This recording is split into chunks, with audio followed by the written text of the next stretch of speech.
Hello, good morning. क्या हाल चाल है आपकी? टॉपिक तो आपको दिख ही गया है, हम क्या डिस्कस करने जा रहे हैं आज। मई 22 अटेम्प्ट के लिए कैसा पेपर एक्सपेक्टेड है, और मैंने जो इंपॉर्टेंट क्वेश्चन बनाए हैं उसकी दो फाइल हैं, एक जीएसटी की और एक कस्टम और एफटीपी की। ये दोनों फाइल, ये जो आपको वीडियो यूट्यूब पर मिलेगी, इसके नीचे लिंक में मिल जाएंगी। इसके अलावा रिवीजन क्लासेस हैं, जीएसटी की दो, ऐसे कस्टम की भी दो, एक एफटीपी की। उसके नीचे भी आपको इंपॉर्टेंट क्वेश्चन की फाइल और वो रिवीजन क्लासेस मैंने जिन नोट्स से पढ़ा रखी है वो फाइल का लिंक भी आपको मिल जाएगा। आइए बात करते हैं मई 22 का इंपॉर्टेंट क्वेश्चन, और उसके पीछे बेसिस क्या है वो भी मैं आपको बताऊंगा। इसमें हम क्या बात करने जा रहे हैं? एक तो इंपॉर्टेंट क्वेश्चन फाइल, क्या बोल दिया मैंने आपको, ये मिल जाएगी आपको जीएसटी की अलग और कस्टम एफटीपी की अलग, ये इसका लिंक मिल जाएगा। Okay, next. अब हम बात कर लेते हैं हमारा एग्जाम का पैटर्न। पिछले 4 अटेम्प्ट को मैंने एनालाइज किया है, जिसको मैं आपको दिखाने जा रहा हूं। आपका एग्जाम कैसा कैसा आता है, आइए देखते हैं। ये क्या, हमारे पास 118 मार्क्स का पेपर आ रहा है जी। ये जो है ये दो पार्ट में डिवाइड होता है। पार्ट 1 ये एमसीक्यू होते हैं, मल्टीपल चॉइस क्वेश्चंस। ये वाला पार्ट 1 आपको अटेम्प्ट करना मैंडेटरी है। 30 मार्क्स यहां से मिल जाएंगे आपको। और इसके लिए मैं बता दूं आपको, 4 क्लासेस के सिनेरियो बेस एमसीक्यू ये मैंने आपको YouTube पर दे दिए हैं मई 22 के लिए, और एक सिंपल एमसीक्यू की क्लास ये मैंने आपको दे दिया। 5 क्लासेस YouTube पर ऑलरेडी अवेलेबल हैं, ये आप यहां से कवर कर लेंगे। आते हैं अपने पार्ट 2 की ओर। जो पेपर का पार्ट 2 होता है वो 84 मार्क्स का आता है, लेकिन हमें कितना करना है, इसमें से 70 मार्क्स का करना है। 84 प्लस 4 बल्कि 88 मार्क्स का होगा। ये जो 4 मार्क्स का होगा ये इंटरनल चॉइस होती है। मतलब एक क्वेश्चन है, मान लीजिए 5वां, उसका ए पार्ट या तो ये वाला करो या ये वाला करो, तो वो इंटरनल चॉइस होती है, आप वो उसमें से ऑप्ट कर सकते हैं। तो इस 88 मार्क्स में से आपको 70 मार्क्स का क्वेश्चन करना होता है। जरा इस पार्ट 2 के ऊपर में जरा और बात करें। टोटल पार्ट 2 में आपको 6 क्वेश्चन पूछ रखे होते हैं, 6। हर क्वेश्चन 14 मार्क्स का होता है। इन 6 में से 5 करने हैं। अब 5 कौन से करने हैं? पहला क्वेश्चन मैंडेटरी है। पार्ट 2 का पहला क्वेश्चन बता रहे हैं आपको, एमसीक्यू तो मैंडेटरी थे ही थे, इसके अलावा पार्ट 2 में बात करें। पार्ट 2 में 6 क्वेश्चन में पहला क्वेश्चन मैंडेटरी है, ये सीधा 14 मार्क्स का होता है। बाकी 5 में से 4 करनी है, तो ये भी 14 मार्क्स के होते हैं। तो 14, और ये आपने 5 अटेम्प्ट किए, 14 टू 5 70 मार्क्स का आपका अटेम्प्ट हो गया। 30 मार्क्स का एमसीक्यू 100 मार्क्स का हो गया। राइट, तो मैंने क्या बताया, ये 88 मार्क्स का जीएसटी का पेपर होता है जनरली, और कस्टम एफटीपी का आपका 25 से 30 मार्क्स का पूछा गया होता है, जिसमें से कुछ आपको अटेम्प्ट करना है, कुछ नहीं अटेम्प्ट करना। राइट, बढ़ते हैं आगे। अब थोड़ा सा पार्ट 2 के बारे में थोड़ा और डिटेल बता दूं मैं आपको, पेपर का पैटर्न होता कैसा है। पार्ट 2 पार्ट 1 बता दिया, एमसीक्यू मैंडेटरी है। Part 2 6 question. इस पार्ट 2 में जो 6 क्वेश्चन होंगे, पहला क्वेश्चन क्या है, मैंडेटरी, और पहला क्वेश्चन 14 मार्क्स का होगा। बाकी जो पहले क्वेश्चन के अलावा 5 क्वेश्चन बचे, इनमें 3 पार्ट होंगे, पार्ट ए, बी और सी। पार्ट ए बी जीएसटी का होगा, पार्ट सी कस्टम का होगा। और जो ए बी जीएसटी का होगा ये 5 + 4 ऐसे मार्क्स का होगा, 9 मार्क्स का। और पार्ट सी 5 मार्क्स का होगा, 5 मार्क्स का होगा। ये कस्टम का होगा, ठीक है, कस्टम का होगा। फिर से बता दूं, पहला क्वेश्चन 14 मार्क्स, सीधा बड़ा डिटेल्ड क्वेश्चन होता है, प्रैक्टिकल क्वेश्चन होता है, ये आपको पूरा ये अटेम्प्ट करना मैंडेटरी है। फिर क्वेश्चन नंबर 2, जो क्वेश्चन नंबर 2 है, इसमें हो सकता है आपके पास ए बी सी पार्ट हो या सिर्फ ए और बी पार्ट हो। अगर A B C part, 3 part बनाकर पूछा गया है, तो पार्ट ए बी जीएसटी का 5 + 4 9 मार्क्स का, और पार्ट सी कस्टम का 5 मार्क्स का। अगर सिर्फ ए और बी पूछा गया है, तो क्योंकि ए और बी जीएसटी का होता है ना, तो सीधा सीधा 9 मार्क्स का पूछा गया होगा। अभी मैं आपको दिखा दूंगा कि कैसा कैसा आया हुआ आपके पास पेपर। और फिर पार्ट बी आपका कस्टम 5 मार्क्स का। हां, फिर इसके बाद 3 4 5 और ये 6, ये तो सीधा सीधा 3 पार्ट ही होंगे। इन 3 4 5 6 में ये 3 पार्ट ही होंगे। पहले 2 जीएसटी के, पहले 2 जीएसटी के, और लास्ट पार्ट सी वाला पार्ट कस्टम का। 5 + 4 9 जीएसटी का, 5 + 4 ये ए बी पार्ट 5 + 4 के होंगे, और सी होगा कस्टम 5 मार्क्स का। ठीक है। और जो आपका ये 6 क्वेश्चन होता है, जनरली ये थ्योरी वाला क्वेश्चन होता है। किसी किसी अटेम्प्ट में प्रैक्टिकल भी पूछा गया है, लेकिन जनरली ये थ्योरी वाला क्वेश्चन होता है। राइट। जिन बच्चों ने पहले कभी पेपर दिया है उनको पता होगा कैसा पेपर आता है। जो फर्स्ट टाइम पेपर देने जा रहे हैं उनको बता दिया जाए, पहला क्वेश्चन करना जरूरी है 14 मार्क्स का। फिर second, third, fourth, fifth, sixth, इसमें हो सकता है 3 पार्ट हो। सेकंड में थोड़ा सा ऐसा होता है, कभी कभी ए और बी 2 पार्ट पूछे होते हैं, नहीं तो हो सकता है ए बी सी पार्ट हो। तो 3 पार्ट हैं, तो A B GST C custom. Sir क्या ऐसा भी हो सकता है कभी कभी कि ए और सी जीएसटी बन जाए? हाँ, ऐसा भी हो सकता है, लेकिन जनरली वो यही करता है, A B GST C custom. अगर वो ऐसा करता है ए और सी जीएसटी का, तो फिर ये 5 मार्क्स का ए और ये 4 मार्क्स का सी। फिर बी कस्टम वाला आया तो वो 5 मार्क्स का होगा। ऐसे मतलब 14 मार्क्स का ही रहना है, तो वो ऊपर नीचे कभी कभी कर सकता है। और मैंने आपको बता ही दिया, जो रिवीजन क्लासेस हैं जीएसटी की 2 और कस्टम की 2 और एफटीपी की 1, ये यूट्यूब पर आपके पास अवेलेबल है। नीचे लिंक में इंपोर्टेंट क्वेश्चन की फाइल भी दे रखी है। अब आइए थोड़ा और एनालाइज करते हैं आपके पेपर को। ये जो मैंने आपको बातें बताई, क्या जो फाइल आपको दी है उसमें बता रखा है? जी हां, ये जो आपको एक एनालिसिस की फाइल मिलेगी आपको, उसमें ये पहले पार्ट में इसमें यही बता रखा है। यहां तक ये यही बता रखा है। ये पिछले 4 पेपर का एनालिसिस है, जिसमें ये यही पहली बात तो यही बता रखी है। अब थोड़ा और डिटेल एनालिसिस, जो आपका क्वेश्चन नंबर 1 है, 2 3 4 5 6, इसके फिर 2 3 4 5 6 के 3 पार्ट हैं। कौन सा, कहां से, कौन से चैप्टर से पूछा जाता है? जनरली कौन से चैप्टर से पूछा गया है, ये इसके बेसिस पे हम एस्टिमेशन लगाएंगे कि आपका मई 22 का पेपर कहां से आना चाहिए। हम अभी एस्टिमेशन लगाएंगे, आप भी मेरे को कमेंट बॉक्स में लिख के बताना कि पहला क्वेश्चन में कौन से कंसेप्ट से आना चाहिए, second ABC, third, fourth, fifth, six ABC part कहां से आने चाहिए। उसके बेसिस पे फिर मैं आपको, अगर आप कहेंगे तो वीडियोस बनाएंगे कि स्पेसिफिक क्वेश्चन के ऊपर मैं वीडियोस बनाए। राइट। तो पहले चैप्टर, पहले क्वेश्चन में मैंने लिखा सप्लाई सेक्शन 7 चैप्टर। ये मैंने चैप्टर्स के जो नंबर दिए हैं, ये मेरी बुक के चैप्टर्स नंबर्स हैं। जनरली तो ये सी इंस्टीट्यूट के स्टडी मटेरियल से चैप्टर नंबर मैच होते हैं, लेकिन कुछ इक्का दुक्का मैच नहीं हो रहे हैं। ठीक है, क्योंकि मैंने आईटीसी वाले चैप्टर में जोबर का चैप्टर भी डाल रखा है, जोबर का कंसेप्ट उसी से लिंक है, वहीं डाल रखा है। अच्छा, तो chapter 3 supply, section 7, section 8 composite mix supply, ये 2 सेक्शन से रिलेटेड पॉइंट होगा। चैप्टर 4 कंप्रेशन रिवर्स चार्ज दोनों के लिए है, लेकिन रिवर्स चार्ज का पॉइंट होता है। मतलब पहले क्वेश्चन में इन चैप्टर 5 6 8 13 इनको मिला के क्वेश्चन बना रखा होता है। आइडिया देता हूं थोड़ा और, इसके लिए थोड़ा और एनालिसिस में जाते हैं। नीचे डिटेल में मैंने एनालिसिस दिया है, ये 4 पेपर का देखेंगे यहां। हाँ जी, पहला क्वेश्चन नवंबर 20 में आपसे जो पहला क्वेश्चन पूछा गया, चैप्टर 3 सप्लाई, और इसमें शेड्यूल 1 या सेक्शन 71A का पॉइंट होगा, और इसको लिंक कर रखा होगा वैल्यू ऑफ सप्लाई से।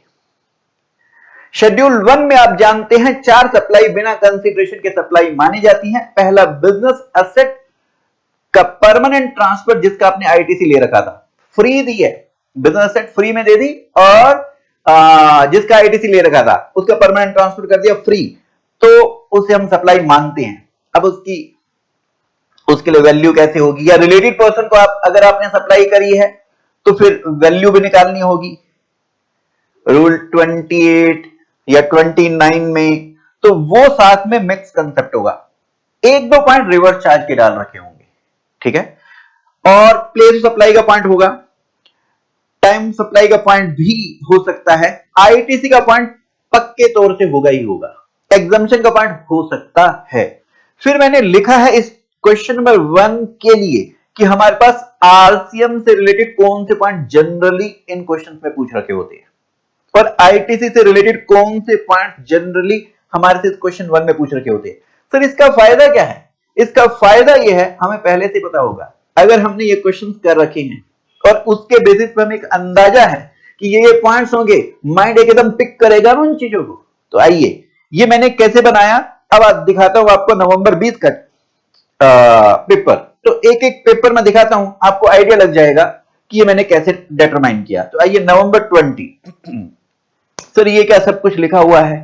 ये मैंने अपने क्लासेस में ये क्वेश्चन कराए थे, तो वहां पे ये वही शीट मैंने यूज कर ली है। तो आइए नवंबर 20 के पेपर को देख रहे हैं।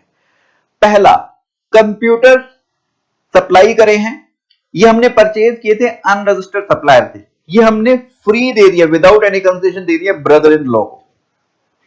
हाँ जी, ब्रदर इन लॉ क्या रिलेटेड पर्सन होता है या नहीं? देखो जरा, इसने दो कंसेप्ट को यूज करने की कोशिश करी है। शेड्यूल 1 में आपने याद कर रखा होगा, BAR import, B for business set, जिसका आईटीसी ले रखा उसका परमानेंट ट्रांसफर फ्री किया सप्लाई। फिर आर रिलेटेड पर्सन या डिस्टिंक्ट पर्सन के बीच में सप्लाई, ए एजेंट वाला है, आई इंपोर्ट ऑफ सर्विस वाला है। अभी बी और आर पर पॉइंट है।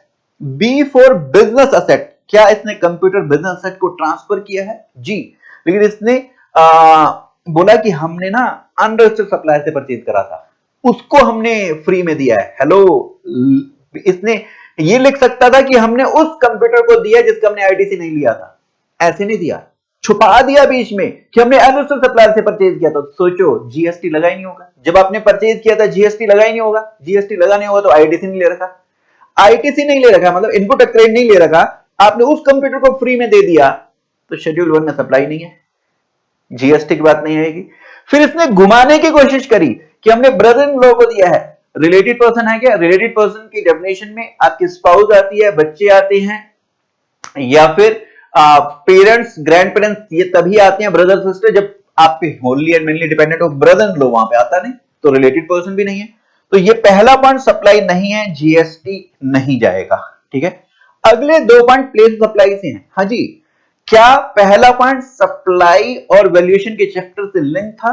जी। दूसरे दो पॉइंट इसमें सेकंड क्वेश्चन, सेकंड पॉइंट में bill to ship to section 10(1)(b) पे पॉइंट है। हमने गुड्स भेजे हैं कहीं और, बिल बना के दिया, इसे बिल बना के दिया है हमने थर्ड पर्सन इस जेडएक्स को, तो हमें इसका प्लेस सप्लाई लिया जाएगा 10(1)(b). ये प्लेस सप्लाई का पॉइंट पूछ लिया। थर्ड पॉइंट लाजवाब पॉइंट है, स्टॉक काउंटिंग की सर्विस दी है हमने। हाँ जी, जिसको सर्विस दी है वो गुजरात में रजिस्टर्ड है, लेकिन ये सर्विस दी कहां है? उसके अनरजिस्टर्ड प्लेस पर। अब ध्यान दे, ये वाली सर्विस, स्टॉक काउंटिंग की सर्विस, सर्विस के लिए पीएस निकालने के लिए सेक्शन 12 या 13 लगता है। सेक्शन 12 तब लगता है जब सप्लाई रिसिपेंट दोनों इंडिया के हों, ये दोनों इंडिया के, तो सेक्शन 12 लगेगा। जब कोई स्पेसिफिक सेक्शन लग पाता तो 12(2) लगता है। 12(2) बोलता है एलओआर। अब एलओआर में इसका रजिस्टर्ड प्लेस लू या फिर इसका अनरजिस्टर्ड प्लेस लू? सर्विस कहां ली है? अनरजिस्टर्ड प्लेस पे, तो एलओआर क्या लिया जाएगा? एलओआर की डेफिनेशन है, अगर रजिस्टर्ड प्लेस पे सर्विस ली तो रजिस्टर्ड पर्सन वाला प्लेस, अगर अनरजिस्टर्ड प्लेस पे ली तो अनरजिस्टर्ड पर्सन वाला प्लेस। तो अनरजिस्टर्ड प्लेस पे ली है, तो यहां पर इसका ये मुंबई पीएस बनेगा। बड़ा लाजवाब पॉइंट है। हाँ जी, तो मैंने ये दिखाने की कोशिश करी, पीएस वाला पॉइंट भी है, सप्लाई वाला पॉइंट भी है, पीएस वाला पॉइंट भी है। अब रिकवरी एजेंट की सर्विस हमने दी है।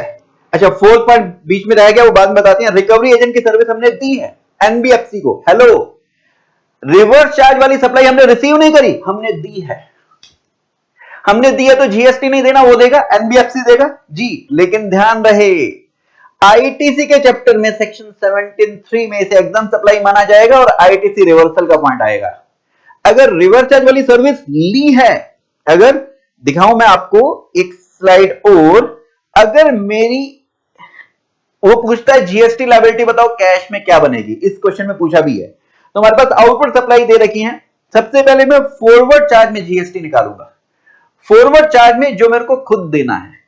अब इसमें से मैं आईटीसी यूटिलाइज भी करूंगा, आईटीसी यूटिलाइज करूंगा, इनपुट क्रेडिट यूटिलाइज करूंगा, बाकी मेरी आ जाएगी कैश पेमेंट। जो रिवर्स चार्ज वाला टैक्स होता है वो मेरे को कैश में देना होता है। अगर मैंने रिसीव करी है, अगर मैंने दी है तो मेरे को जीएसटी देना ही नहीं। हमारे इस क्वेश्चन में ये वाला पॉइंट था, अगर मैंने रिसीव करी है, अभी आएगा एक वाला पॉइंट, अगर मैंने रिसीव करी है, जैसे जीटे की सर्विस में दिया, हमने रिसीव करी है, तो मेरे को रिवर्स चार्ज में जीएसटी देना है। तो मैं क्या करूंगा, रिवर्स चार्ज में जीएसटी ये कैश लेजर से जाता है, इसमें कोई आईटीसी यूटिलाइज नहीं होता। लेकिन ये वाला क्रेडिट, ये रिवर्स चार्ज वाला जीएसटी देने के बाद आप इसका आईटीसी ले सकते हैं। तो एरो घूमकर जाता है यहां, तो मतलब रिवर्स चार्ज वाला जीएसटी देने के बाद आप इसका आईटीसी ले सकते हैं, क्योंकि ये इनवर्ड सप्लाई पे दिया हुआ टैक्स है। ठीक है, अभी हमने क्या किया, हमारी आउटवर्ड सप्लाई थी रिवर्स चार्ज वाली, तो वो देगा जीएसटी हमारे लिए। अगर हमारी रिवर्स चार्ज वाली आउटवर्ड सप्लाई, तो हमारी एग्जाम सप्लाई मानी जाती है 17(3) में। तो ये पॉइंट्स आपको पहले से पता होंगे, तो क्वेश्चन में आएंगे तो आप फटाफट पिक कर पाएंगे। राइट, बढ़ते हैं आगे।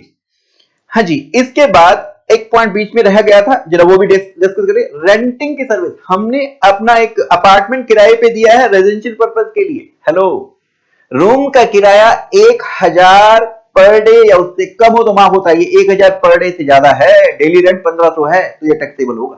तो एग्जम्पशन वाला पॉइंट भी पूछ लिया जी, एग्जम्पशन वाला पॉइंट भी पूछ लिया इसने।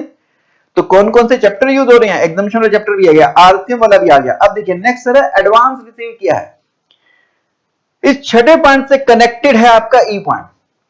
अब जरा ध्यान से सुनिएगा, जो पहला क्वेश्चन है, जो प्रैक्टिकल क्वेश्चन डिटेल्ड वाला है, ऐसे क्वेश्चन को खास तौर से पहली लाइन पढ़ो, यहां से पता लगा कि ये रजिस्टर्ड है महाराष्ट्र में। ठीक है, यहां पढ़ने के बाद अगले पॉइंट्स मत पढ़िए, पहले सारी डिटेल्ड वाली इंफॉर्मेशन पढ़ लीजिए।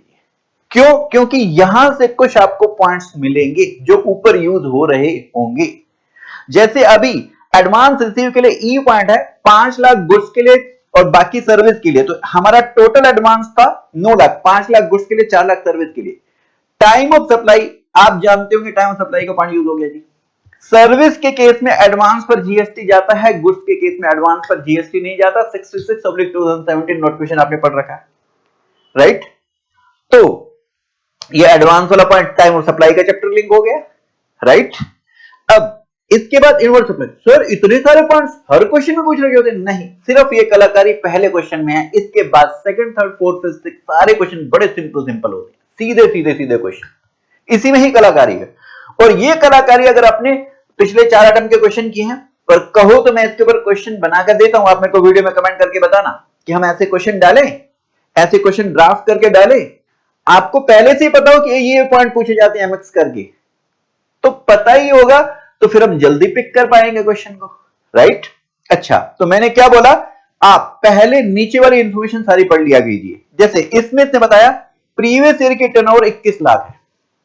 हाँ जी, जरा ध्यान दीजिए, हालांकि इसमें वो वाला पॉइंट यूज नहीं है, लेकिन जनरली अगर आपको प्रीवियस ईयर की टर्नओवर दी है, अगर ये 20 लाख से कम है, मतलब ये अनरजिस्टर्ड है, या फिर ये लाइन दी होगी या ये दिया होगा कि पहला साल है इसका, और ऊपर कहीं दिया कि हमने लीगल सर्विस ली है, तो फिर वो एग्जम्प्ट होगी हमारा। हालांकि इस क्वेश्चन में नहीं है, और किसी क्वेश्चन में है ऐसा, ये यहां से ऐसे लिंक करता है।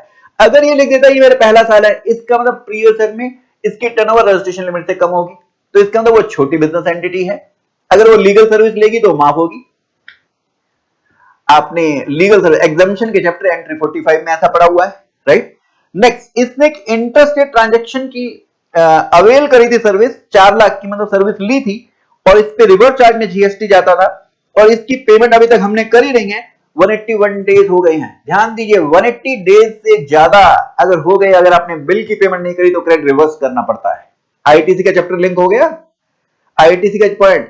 लेकिन रिवर्स चार्ज उसकी एक्सेप्शन है। रिवर्स चार्ज वाले केस में हमें कोई आईटीसी रिवर्स नहीं करना होता, चाहे 180 डेज से ऊपर भी हो गए हो, तो वो पॉइंट बेकार का बी पॉइंट है हमारे लिए, टाइम खराब करने का। C point, 15 invoices as per above, ये 15 इनवाइस कहां पर है, ये थर्ड पॉइंट से कनेक्टेड है, तो ये यहां से लिंक है। कह रहे ये जो 15 इनवाइस ऊपर बताए हैं ना, ये हमारी इनवर्ड सप्लाई है। हाँ जी, इसमें से 12 बिल तो सप्लायर ने अपलोड कर दिया अपनी जीएसटीआर 1 में, 3 बिल अपलोड नहीं करे। 5% वाला कंसेप्ट यूज हो गया जी। मैंने एनालिसिस में देखिए नीचे पहले क्वेश्चन के नीचे दिया है, जो आईटीसी वाले पॉइंट है 16.4 की कंडीशन, ये 180 डेज वाला पॉइंट दे देगा, इनवॉइस मिसिंग कर देगा, क्रेडिट अप टू सितंबर मंथ वाला पॉइंट, या 5% वाला पॉइंट। 5% वाला पॉइंट क्या होता है जी? 5% वाला पॉइंट कि आप ने जिनसे परचेज करी थी उन्होंने कुछ नहीं अपनी जीएसटीआर 1 फाइल करी है, उसके आपके 12 बिल आपको जीएसटीआर 2A में दिख रहे हैं, उन्होंने अपनी जीएसटीआर 1 फाइल करी है, लेकिन 3 बिल, इसके लिए आपको 5% क्रेडिट मिलेगा। 5% किसका? हाँ जी, 1 लाख में से 96,000 दिख रहा आपको, ये तो सीधा सीधा पूरा मिल जाएगा, लेकिन 4,000 जो नहीं दिख रहा, ये 4,000 का 5% नहीं, 96,000 का 5%, लेकिन मैक्सिमम कितना? 1 लाख ही ले पाएंगे, मैक्सिमम 1 लाख, ये वो वाला पॉइंट पूछा हुआ है जी। ओके जी, फिर इसके बाद इसने गुड्स भेज दिए हैं जो वर्कर के प्लेस से, ये भेजे थे वहां पर, जो वर्कर वाला पॉइंट ये मैंने आईटीसी के चैप्टर में डाल रखा है। क्या जो वर्कर की फैक्ट्री से भेज सकते हैं? जी भेज सकते हैं। एडवांस वाला पॉइंट हो गया, जीएसटी के रेट दिए हैं, और बस नेट जीएसटी लायबिलिटी पूछी है, कैश में पेमेंट करनी है। अच्छा, इसने एक और मेन पॉइंट पूछा हुआ है कि जब आप जीएसटी कैश में निकालना ना, तो ध्यान रखना ज्यादा से ज्यादा एसजीएसटी कैश पेमेंट निकालना, मतलब आईजीएसटी का क्रेडिट अगर आपके पास है तो उसे पहले सीजीएसटी में पूरा पूरा यूज कर लेना, क्योंकि ये कह रहा है एसजीएसटी से कैश ज्यादा ज्यादा निकलवाना। ये क्वेश्चन करेंगे तो आपको समझ में आएगा। हाँ जी, अब इसके बाद इनवर्ड सप्लाई में और इंपोर्ट किया, इस पे आईजीएसटी लगता है, क्रेडिट मिल जाएगा। जीटे की सर्विस लिया, रिवर्स चार्ज वाला पॉइंट यूज हो गया, रिवर्स चार्ज वाला पॉइंट यूज हो गया। ये आपका पहला एग्जांपल समझ में आ गया जी। क्वेश्चन मैंने करा रखा है, यहां मैं डिटेल में नहीं करा रहा, मैं ये दिखाना चाहता हूं कि पहले क्वेश्चन में सप्लाई वाला पॉइंट पूछा है, रिवर्स चार्ज वाला पॉइंट था, प्लेस ऑफ सप्लाई का इशू था, टाइम ऑफ सप्लाई का इशू था, आईटीसी का पॉइंट था, एग्जामिशन का भी पॉइंट था, ये सब मिला के क्वेश्चन बना रखा है और मैंने नीचे लिख कर दिया है। अब आरसीएम में जो पॉइंट थे जरा ध्यान से देखिएगा, आरसीएम में जो पॉइंट्स आ सकते हैं वो लिख कर दिए हैं। अब आरसीएम में लिखा, अगर आउटपुट सप्लाई है, आप जो आरसीएम वाली सप्लाई, जो आपके आउटपुट सप्लाई, आपको टैक्स कुछ नहीं देना। आप यहां लिखना चाहें तो लिख ले कि इसे हम एग्जाम सप्लाई मानते थे, अब अपना लिखना चाहे तो लिख ले, इसे हम एग्जाम सप्लाई मानते थे 17.3 के लिए, आईटीसी के चैप्टर में इसे हम एग्जाम सप्लाई मानते थे, ठीक है। और अगर इनवर्ड सप्लाई या रिवर्स चार्ज वाली, जैसे जीटी वाला पॉइंट था, तो उसमें आईटीसी लेना है और रिवर्स चार्ज में पे भी करना है टैक्स, तो मैंने ये लिखा कैश लेने से पे भी करना है, आईटीसी भी लेना बाद में। और ये देखिए पॉइंट्स लिख कर दिए कि ये 16.4 पर 180 डेज वाला पॉइंट, 5% वाला पॉइंट, सितंबर मंथ तक वाला पॉइंट ये पूछ सकता है, या 17.5 के ब्लॉक रेट वाले कौन कौन से पॉइंट जनरली वो पूछता है, वो बताए हैं मैंने आपको इस क्वेश्चन 1 के एनालिसिस के नीचे। अच्छा, ये मैंने आपको नवंबर 20 का दिखाया। अब मैं आपको दिखाता हूं लेटेस्ट वाला, आपका दिसंबर 21 वाला जो पेपर हुआ है, उसमें क्या क्या पूछा गया है। उसमें भी ये सब चैप्टर्स हैं, इक्का दुक्का छोड़कर ये सब चैप्टर्स आपसे पूछे गए हैं। आइए दिसंबर 21 के पेपर की ओर, ये आपका दिसंबर 21 का पेपर है। अच्छा, ये वाले क्वेश्चन पेपर्स मैंने क्वेश्चन बैंक में अपडेटेड आंसर के साथ में दे रखे हैं, राइट।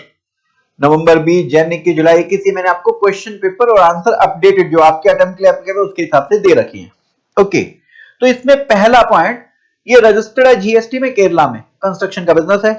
पहला इसने क्या किया है जी, ब्रांच ट्रांसफर किया है, स्टॉक ट्रांसफर किया है, लेकिन यहां बता रहा है same GST registration, single registration है, both places under same GST registration. दोनों केरला में ऑफिस हैं, कोचीन में और त्रिवेंद्रम में, सिंगल रजिस्ट्रेशन है। याद करें शेड्यूल 1, स्टॉक ट्रांसफर सप्लाई तो है लेकिन डिस्टिंक्ट पर्सन के बीच में सप्लाई है, एक ही सिंगल रजिस्ट्रेशन है, तो हम डिस्टिंक्ट पर्सन नहीं मानते। सेक्शन 25(4)(5) आपने पढ़ा हुआ होगा, सेक्शन 25 सब सेक्शन 4 और 5 में डिस्टिंक्ट पर्सन तभी है जब ये एक स्टेट में अलग अलग रजिस्ट्रेशन हो, ये तो सिंगल रजिस्ट्रेशन है, सप्लाई नहीं है, तो सप्लाई वाला पॉइंट आ गया। नेक्स्ट, प्योर लेबर की सर्विस, रेजिडेंशियल यूनिट अगर आप बना रहे हैं, जो रेजिडेंशियल कॉम्प्लेक्स का पार्ट ना हो, घर बना रहे हो, तो प्योर लेबर सर्विस माफ होती है, एग्जामिशन के चैप्टर में आपने पढ़ा हुआ होगा। ये कमर्शियल यूनिट बन रही है, एग्जाम्प्ट नहीं है, एग्जामिनेशन का पॉइंट आ गया। नेक्स्ट, हाँ जी, ये पीओएस का सेक्शन 9 प्लेस सप्लाई में सेक्शन 9 पढ़ा होगा क्या, कि अगर जमीन के बाद जो पानी वाला एरिया है 12 नॉटिकल माइल तक स्टेट के एरिया में आता है। अब किस स्टेट के एरिया में सप्लाई मानी जाएगी, जो नियरेस्ट स्टेट होगा। जैसे इसने बोला एक सप्लाई करी है पानी वाले एरिया में 11 नॉटिकल माइल केरला से लगता है, 12 नॉटिकल माइल तमिलनाडु से लगता है, तो नियरेस्ट कौन सा है, केरला। केरला में इंट्रा स्टेट सप्लाई मानी जाएगी। सेक्शन 9 आपने ये प्लेस सप्लाई का पॉइंट यूज हो गया। एडवांस वाला पॉइंट, हेलो, अभी थोड़ी देर पहले नवंबर 20 में भी था, यहां पर भी है। एडवांस रिसीव हुआ गुड सर्विस दोनों के लिए, 70% सर्विसेज के लिए, तो सर्विस 70% इसमें से जो होगा उस पर जीएसटी देना, गुड्स वाले में नहीं देना। गुड्स के एडवांस पर जीएसटी नहीं जाता, वो जब गुड्स की सप्लाई होगी तब जीएसटी जाता है। इस महीने में इसी पे जाएगा। नेक्स्ट, ये कंप्यूटर वाला पॉइंट वहां पर भी था, यहां पर भी है। देखो ना, अगर आपने क्वेश्चन कर रखी है ऐसे तो कैसे नहीं सोल्व होगा, आपका फटाफट से सोल्व होगा। कंप्यूटर अनरिलेटेड पर्सन को फ्री ऑफ कॉस्ट दिया और पीछे लिख दिया आईटीसी नहीं लगा था। नवंबर 20 में छुपाया था कि हमने अनरजिस्टर्ड पर्सन से परचेज किया था, उसको हमने फ्री में दे दिया है। यहां सीधा सीधा बताया आईटीसी हमने ले नहीं रखा, उसको हमने फ्री में दे दिया, सप्लाई नहीं है जी शेड्यूल 1 में, बात खत्म। ये आउटवर्ड सप्लाई की बात खत्म है। इनवर्ड सप्लाई, आर्बिट्रल ट्रिब्यूनल से सर्विस अवेल करिए। हो हेलो हेलो हेलो, मैंने क्या बोला था, रुको, जब भी आप पहला क्वेश्चन पढ़ोगे तो आप ये डिटेल पॉइंट पढ़ने से पहले एडिशनल इंफॉर्मेशन पढ़ लो। एडिशनल इंफॉर्मेशन से कई चीजें आपको मिल जाएंगी। अब ये इनवर्ड सप्लाई को मैं बीच में छोड़ते हुए एडिशनल पॉइंट पढ़ रहा हूं। पहला 6 लाख हमने इंडिपेंडेंट डायरेक्टर को, हाँ जी, होल टाइम डायरेक्टर को देते हैं, सैलरी मानी जाती है। होल टाइम डायरेक्टर नहीं है, पार्ट टाइम डायरेक्टर है, इंडिपेंडेंट डायरेक्टर, आरसीएम वाला इशू आएगा। रिवर्स चार्ज में जीएसटी दो भी कैश लेजर से, आईटीसी भी लो। अच्छा, ऊपर ट्रक से रिलेटेड एक पॉइंट बता रहा है, कंपनी ने इनकम टैक्स में डेप्रिसिएशन क्लेम किया न्यू ट्रक परचेज पे इंक्लूडिंग ऑल टैक्सेस। हेलो, हाँ जी, थर्ड पॉइंट है, हमने ट्रक परचेज किया था। ध्यान रहे, पैसेंजर व्हीकल में क्रेडिट में प्रॉब्लम होती है, वो 12-13 पैसेंजर वाला व्हीकल में सिक्का मुंह तो नहीं मिलता, लेकिन यह तो गुड्स व्हीकल है, गुड्स व्हीकल में क्रेडिट मिलता है। लेकिन यहां घुमा दिया, हम आईटीसी ले सकते थे ट्रक का अगर हम सिर्फ इतना पढ़ते, लेकिन इससे बोला कि हमने डेप्रिसिएशन क्लेम कर रखा है इंक्लूडिंग ऑल टैक्सेस, तो आईटीसी भूल जाओ इसका। ई इनवॉइस का पॉइंट बताया, तो अब अगले जो पॉइंट्स है वो इससे लिंक कर रखे हैं। अच्छा, टर्नओवर इसकी प्रीवियस फाइनेंशियल ईयर की 180 लाख है। हेलो, मैंने क्या बोला था, अगर आपको प्रीवियस ईयर की टर्नओवर बताए, इसको लिंक कर रखा होगा लीगल सर्विस से, क्योंकि छोटी बिजनेस एंटिटी किससे पता लगता है, इससे। क्या प्रीवियस ईयर में ये रजिस्ट्रेशन होगा इसका, 180 लाख है जी, एग्जम्पशन नहीं मिलेगी इसको।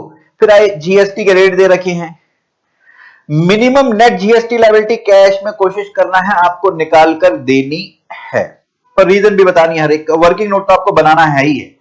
ध्यान रहे, जो भी आप ट्रीटमेंट कर रहे हैं उसका नोट जरूर देना, तभी आपको पूरे नंबर मिलेंगे। भाई नोट क्या देना होता है, नोट यही तो देना होता है, ये हमने वैल्यू में इंक्लूड नहीं किया क्योंकि एग्जाम्प्ट है, ये हम वैल्यू में इंक्लूड नहीं करें क्योंकि इस पर रिवर्स चार्ज में दूसरा बंदा जीएसटी देगा। जो भी आपने ट्रीटमेंट करी उसका एक पॉइंट जरूर बना के देना नीचे। सर सेक्शन रूल का रेफरेंस दें, याद है तो एग्जैक्ट याद हो तो दो, नहीं तो कोई जरूरी नहीं है, उससे कोई नंबर पे ज्यादा फर्क नहीं पड़ने वाला, राइट। अच्छा, अब आते हैं यहां, सर आर्बिट्रल ट्रिब्यूनल से सर्विस, आरसीएम का पॉइंट आएगा। छोटी बिजनेस एंटिटी नहीं है जिसने सर्विस ली है, ये बड़ी बिजनेस एंटिटी है, प्रीवियस ईयर में टर्नओवर ज्यादा थी, तो ये एग्जम्पशन वाला पॉइंट नहीं, यहां रिवर्स चार्ज वाला पॉइंट आएगा। कंस्ट्रक्शन मटेरियल परचेज किया है, नया ट्रक, यहां आईटीसी वाले इश्यूज हैं बस जी। तो आपने देखा इस क्वेश्चन में कहां से सप्लाई वाले चैप्टर से पूछा है, एग्जम्पशन के पॉइंट से पूछा है, प्लेस ऑफ सप्लाई वाले चैप्टर से पूछा है, टाइम ऑफ सप्लाई वाले चैप्टर से पूछा है, फिर अगेन सप्लाई वाला पॉइंट आ गया, आईटीसी के इश्यूज हैं, आईटीसी के इश्यूज हैं। तो एनालिसिस में देखिए यही मैंने आपको चैप्टर दिए, और अगर आप फटाफट मैं दिखाना चाहूं, जन 21 के पेपर में देखें, ये कुछ कम ही पॉइंट पूछे हैं, मेनली आईटीसी का है, मतलब आईटीसी का तो होगा ही होगा, आईटीसी का तो होगा ही होगा। जन 21 का पेपर देखेंगे, इसमें बोलता है कि महाराष्ट्र रजिस्टर्ड है, मुंबई में ऑफिस है इसका, और ये इंडियन गुड्स में डील करता है, फ्रेश फ्रूट वेजिटेबल, और फिर बाद में इनके जीएसटी के रेट बता रहा है। जो फ्रेश फ्रूट और वेजिटेबल है इनके निल रेट बता रहा है, मतलब एग्जम्प्ट है। और ये फिर आगे 6% और ये 14% रेट बता रहा है, तो यहां पर ये टोटल 12 और 28 हो गया, ये टैक्सेबल है। लिंक आ जाना चाहिए कि ये अगर कोई कॉमन गुड्स, जैसे इसमें दिया भी है नीचे, कॉमन अगर ये कोई खर्चे कर रहा है, कॉमन सर्विसेज हैं, तो रूल 42 लगेगा, और अगर कॉमन कैपिटल गुड्स होंगे तो रूल 43 लगेगा। यहां इसने हालांकि सिर्फ रूल 42 ही लगवा रखा है। कैपिटल गुड्स परचेज तो करे है, लेकिन वो फ्रूट ड्रिंक मैन्युफैक्चर के लिए यूज होती है, और फ्रूट ड्रिंक क्या है जी? Fruit drink taxable. ठीक है, तो भाई जी उसके बाद तो सीधा सीधा है, ये कुछ खर्चे हैं, आप इनका क्रेडिट ले लेंगे। जिन पे जीएसटी गया नहीं वहां पे क्रेडिट लेने का मतलब ही नहीं। और जो सिर्फ एग्जम्प्टेड में यूज हो रहे हैं उनका क्रेडिट लेंगे नहीं, जो सिर्फ टैक्सेबल में यूज हो रहे हैं उनका क्रेडिट ले लेंगे। कॉमन क्रेडिट में रूल 42 वाला पॉइंट है, तो सीधा सीधा पॉइंट है ये। तो ये हुआ जन 21 का। जुलाई 21 का देख लीजिए, एनालिसिस में मैंने बताया है जुलाई 21 में कहां से पूछा गया। यहां कुछ ज्यादा चैप्टर्स हैं। अच्छा, पहले ये जो आपका सप्लाई वाला चैप्टर में सेक्शन 8 भी है, ये कंपोजिट मिक्स सप्लाई से लिंक करके भी पूछ सकता है यहां पर, राइट। तो आइए जरा देखते हैं जुलाई 21 का पहला क्वेश्चन। एमएस लिमिटेड 2020 में अक्टूबर मंथ में रजिस्टर्ड थी, आउटपुट टैक्स लायबिलिटी निकालनी है, आईटी से निकालना कैश।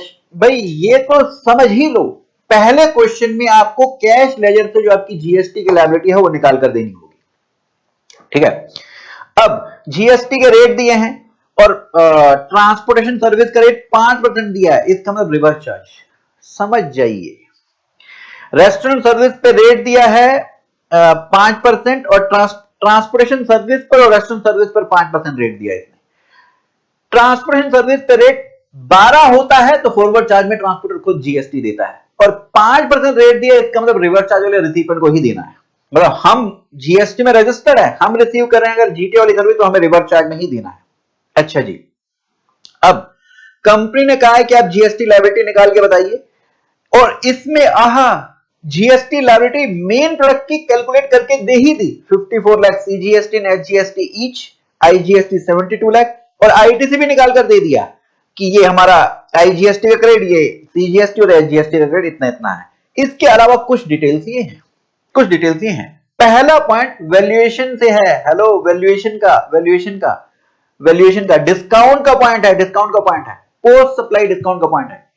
पोस्ट सप्लाई डिस्काउंट तभी मिलता है जब रिमूवल का टाइम पता हो, लेकिन ये क्या कर रहा है, ये बाद में दे रहा है। जो माल इनके डीलर के पास पड़ा था वो बिक नहीं रहा था, बाद में डिस्काउंट दे रहा है, रिमूवल का टाइम पता नहीं था, तो इस डिस्काउंट की कोई ट्रीटमेंट नहीं होनी। दूसरा पॉइंट, एक कार बेची है, ये वाला पॉइंट मेरे हिसाब से सीएनसी को पूछना नहीं चाहिए था। ये वाले पॉइंट में उन्होंने आंसर भी फिर गलत तरीके से सोल्व किया, जितनी आपको नॉलेज है उसके बेसिस पर ही सोल्व किया। एक 2008 में एक नोटिफिकेशन आया था, अगर आपको ध्यान हो, वैल्यूएशन में एक रूल 32(5) है, सेकेंड हैंड गुड्स में डील करते हैं तो आप मार्जिन पर, sale price minus purchase price पर आप जीएसटी दे सकते हैं। यहां पर मोटर व्हीकल के लिए अगर आप डील नहीं भी करते, लेकिन मोटर कार का इशू है, तो मोटर कार के लिए एक 2018 में एक नोटिफिकेशन आया था जिसमें उन्होंने बोला था अगर आपने उस मोटर कार का इनकम टैक्स में डेप्रिसिएशन ले रखा है तो sale price minus depreciated value पर जीएसटी दे सकते हैं, और अगर आपने डेप्रिसिएशन नहीं लिया इनकम टैक्स में, sale price minus purchase price पर जीएसटी दे सकते हैं। वो जो नोटिफिकेशन था वो जीएसटी के रेट से रिलेटेड था, जीएसटी रेट वाला नोटिफिकेशन था, राइट। जीएसटी रेट वाले नोटिफिकेशन गुड्स के या सर्विसेज के आपके कोर्स में नहीं है, कि जीएसटी के रेट गुड्स पे क्या लगते हैं, सर्विसेज के क्या लगते हैं, वो आपके कोर्स में नहीं है। इसलिए सीए इंस्टीट्यूट ने, आपको क्या नॉलेज है, आपको ये नॉलेज है कि अगर आपने कोई माल बेचा है तो सेल वैल्यू पे जीएसटी लगता है। तो सीए इंस्टीट्यूट ने क्वेश्चन को सोल्व करते समय ये हमने सेल कितने करी है, 1.5 लाख की, पुरानी कार होगी, 1.5 लाख की सेल करी, 1.5 लाख पर ही जीएसटी लगाया। देखेंगे अगर आप आंसर में, इन्होंने 1.5 लाख पर ही 9% लगाया है। हालांकि मैंने जब बच्चों को सोल्व कराया था मैंने उनको बता दिया कि जीएसटी प्रैक्टिकली 1.5 लाख माइनस जो डेप्रिसिएट वैल्यू 1.4 लाख दे रखी है वो माइनस करके जो आएगा उस पर 9% लगाना है। ये बात कौन बोलता है, हालांकि सीए इंस्टीट्यूट ने नीचे नोट में दे दिया कि आप इसकी कैलकुलेशन 8/2018 नोटिफिकेशन के हिसाब से कर सकते हैं, जहां पर ये वाली बात बताई गई है। ये वाला नोटिफिकेशन आपके कोर्स में नहीं है, इस वजह से बच्चे को क्या पता होता बच्चों को ये पता होता है कि सेल वैल्यू पे जीएसटी लगता है, ट्रांजैक्शन वैल्यू पे जीएसटी लगता है, इसलिए सी इंस्टीट्यूट ने ट्रांजैक्शन वैल्यू पर ही जीएसटी लगाया है। तो मतलब जिन बच्चों ने सेल प्राइस पर जीएसटी लगाया होगा, सेल प्राइस पर 1.5 लाख पर ही जीएसटी लगाया होगा, उनका भी आंसर सी इंस्टीट्यूट ने गलत नहीं किया होगा, राइट? क्योंकि ये नॉलेज आपको हो नहीं सकती, क्योंकि वो आपके कोर्स में नहीं है, इसलिए सी इंस्टीट्यूट ने ऐसा सोल्व किया। आफ्टर सेल डिस्काउंट की कोई ट्रीटमेंट नहीं। तो ये पहले 2 पॉइंट वैल्यूएशन के चैप्टर से। अगला पॉइंट कंपोजिट सप्लाई का है जी। हाँ जी, अब जरा मैं आपको ध्यान दिला दूं, अगर आप सेक्शन 8 कंपोजिट सप्लाई है, गुड्स बेच रहे हैं और ट्रांसपोर्ट की सर्विस भी आपको देंगे, हम कस्टमर के प्लेस पे पहुंचाना है, तो आप ट्रांसपोर्ट का अमाउंट जो आप कस्टमर से रिकवर करेंगे, क्या उस पे गुड्स का रेट लगा लेंगे प्रिंसिपल सप्लाई का? जी हां। लेकिन इस क्वेश्चन में क्या हुआ, इसने जो गुड्स का रेट है वो तो रेट इसने शुरू में बताया था 18%, इसने गलती से 5% रिकवर कर लिया, गलत रिकवर किया, 18% ही लगेगा। तो जो हम इस पे जो ट्रांसपोर्ट का अमाउंट रिकवर किया, इंट्रा रिकवर किया 6 लाख, इंटर रिकवर किया 4 लाख, इस पर हम 18% ही लगाएंगे। 9% सीजीएसटी जीएसटी इंट्रा है तो, और 18% आईजीएसटी अगर इंटर है तो। नेक्स्ट, हाँ जी, अगला पॉइंट आईटीसी के चैप्टर से है। क्या सिक्योरिटी डिपार्टमेंट ने एक एम्प्लॉय को पकड़ा चोरी करते हुए, उसने चोरी कर ली थी 2.5 लाख के सामान की, उसको चोरी वाले बंदे को पकड़ लिया, लेकिन ये जो माल चोरी हो गया था इसकी रिकवरी नहीं हुई। तो ध्यान करें, section 17(5)(h) goods lost, stolen, destroyed, written off, gift दे दिया, सैंपल दे दिया, वहां पर लॉस्ट, स्टोलन, डिस्ट्रॉयड अगर ऐसे हो तो आईटीसी रिवर्स करना पड़ता है, इसका आईटीसी रिवर्स करना पड़ेगा। अच्छा, इसने कंपनी ने उससे कुछ रिकवर कर लिया है, जो वो उसने चुराया था उसमें से कुछ कॉस्ट उससे रिकवर करिए, क्या इस पे जीएसटी की बात आएगी या नहीं आएगी? भाई जो आईजीएसटी 45,000 इस पे हमने क्रेडिट ले रखा होगा वो रिवर्स करना है, सीधी बात, वो तो हम माइनस कर देंगे। लेकिन जो कम एम्प्लॉय से रिकवर किया, नहीं, इस पर जीएसटी की बात नहीं आएगी, क्योंकि कोई कॉन्ट्रैक्ट नहीं था।